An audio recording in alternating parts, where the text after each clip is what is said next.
அது கடந்த வருடத்துல இந்த உலக வர்த்தக ஒப்பந்தத்துல விவாதம் நடந்தது. இது 15 வருடத்திற்கு முன்பாகவே நீங்க மூன்றாம் உலக நாடுகள் ரேஷன் கடை மூலமாக மக்களுக்கு மலிவு விலையில் அரிசி உணவுப் பொருள் கொடுக்கக்கூடாது, அந்த மானியத்தை நிறுத்த வேண்டும், விவசாயிகளுக்கான மானியத்தை நீங்க நிறுத்திக் கொள்ள வேண்டும், நீங்கள் இறக்குமதி செய்வதற்கு வெளிநாடுகளில் இருந்து உணவுப் பொருளை இறக்குமதி செய்வதற்கு நீங்க அனுமதி கொடுக்க வேண்டும் என்கின்ற மூன்றையுமே மேற்குலக நாடுகள், வளர்ந்த நாடுகள் தொடர்ச்சியாக முன்வைத்துக் கொண்டிருந்தார்கள்.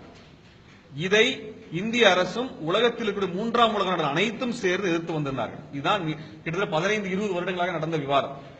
இப்ப நடந்த இது குறித்த மாநாட்டிலே இது குறித்து விவாதம் வரும்பொழுது நிர்மலா சீதாராமன் அவர்கள் அந்த கூட்டத்தை புறக்கணித்திருக்கின்றார். இந்தியா அந்த ஒப்பந்தத்திலே கையெழுத்திட்டிருக்கிறது, இதை ஏற்றுக்கொண்டிருக்கிறது. இந்த அடிப்படையில் 2017 இருந்து நீங்க ஃபுட் கார்பரேஷன் ஆஃப் இந்தியா சொல்லக்கூடிய இந்த குடோன்ல அரிசியை சேமித்து வைப்பது என்பதோ கொள்முதல் செய்வது என்பதோ செய்ய போவது இல்லை. விவசாயிகளுக்கு மானியத்தை நிறுத்தி விடுவார்கள். ஆனால் வெளிநாட்டில் இருக்கக்கூடிய, குறிப்பாக அமெரிக்கா எடுத்துட்டோம்னா, அமெரிக்காவிலே அந்த விவசாயிகளுக்கு மானியம் கொடுப்பதை அமெரிக்கா நிறுத்தாது. ஆனால் நீங்கள் இங்கே இருக்கக்கூடிய விவசாயிகளுக்கு கொடுக்கக்கூடிய உர மானியமோ நீங்கள் மின்சாரம் சார்ந்த மானியங்களையோ நிறுத்த வேண்டும் என்பதை இந்திய அரசு ஒத்துக்கொண்டு வந்துவிட்டது.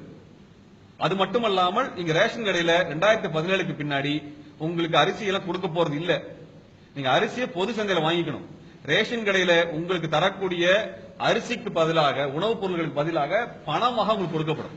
எப்படி கேஸ் மானியத்தை கொண்டு வந்தாங்களோ அது போல மானியம் கொண்டு வர போறாங்க. இதுதான் இதுக்கான ஆதார் அட்டை கொண்டு வரப்பட்டிருக்கிறது. இதற்கு பிறகு ஏழை எளிய மக்களுக்கு குறைந்த விலையில் இது அரிசி கிடைப்பதற்கு வாய்ப்பு கிடையாது. இப்ப என்னன்னா, நீங்க இங்க அரிசி உற்பத்தி பண்ணுவீங்க, வெளிநாட்டிலிருந்து அரிசி இறக்குமதி செய்ய போறாங்க. அப்ப 2 பேர் இறங்கும் பொழுது அவர்கள் நம்மை விட மிக குறைந்த அளவிற்கு, ஏன்னா வெளிநாட்டிலிருந்து ஒரு உணவுப் பொருளை கொண்டு வரதுக்கு ஒரு கிலோவுக்கு 15 பைசா தான் வருது. ஆக மிக குறைந்த விலையில் வெளியிலிருந்து கொண்டு வந்துட முடியும். இப்ப இங்க இருக்க விவசாயிக்கு விவசாய மானியம் இருக்காது, மின்சார மானியம் இருக்காது, உர மானியம் இருக்காது, எந்த விதமான உதவிகளும் தமிழ்நாடு அரசு, இந்திய அரசு கொடுக்க போவதில்லை. அப்ப அதிகமான கடன் சுமைகளை விவசாயம் பண்ணி விளைபொருளை கொண்டு வரணும். அதை இந்த அரசு கொள்முதல் செய்யாது, வெளிநாட்டிலிருந்து இறக்குமதி பண்ணி மொத்தம் விற்பாங்க.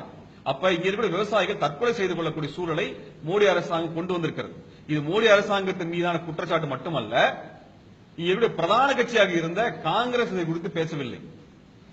பாராளுமன்றத்தில் 3வது பெரிய கட்சியாக இருக்கக்கூடிய அதிமுக இது குறித்து எதுவும் பேசவில்லை. இப்பொழுதும் அவங்க சொல்றாங்க, உங்களுக்கு 20 கிலோ அரிசி தரப்போறோம், 30 கிலோ அரிசி தரப்போறோம், 100 கிலோ அரிசி தரப்போறோம் சொல்றதெல்லாம் பொய். அந்த சட்டம் கொண்டு வரப்பட்டிருக்கிறது, அதை எதிர்த்து இவர்கள் பேசவில்லை, திமுகவும் பேசவில்லை. கட்சி அறிக்கையில் எங்கேயுமே இது குறித்தான இந்த உலக வர்த்தக சபையில கையெழுத்து போட்டதை பத்தி இதுவரைக்கும் பத்திரிகையாளர்களே சொல்லப்பட்டதில்லை. மிக ரகசியமாக மூடி மறைக்கப்பட்டிருக்கிறது, மிக ரகசியமாக மறைக்கப்பட்டிருக்கிறது. இவங்க பொது விநியோகத்தை முற்றிலுமாக மூட போகிறார்கள். இதைத்தான் நாங்க மிகப்பெரிய ஒரு ஆபத்தாக, ஏன்னா இதில் இருந்து உங்களுடைய விவசாயிகள், நெசவாளிகள் அனைவருடைய வாழ்வாதாரம் முடிக்கப்பட்டுவிடும், ஏழை எளிய மக்கள்.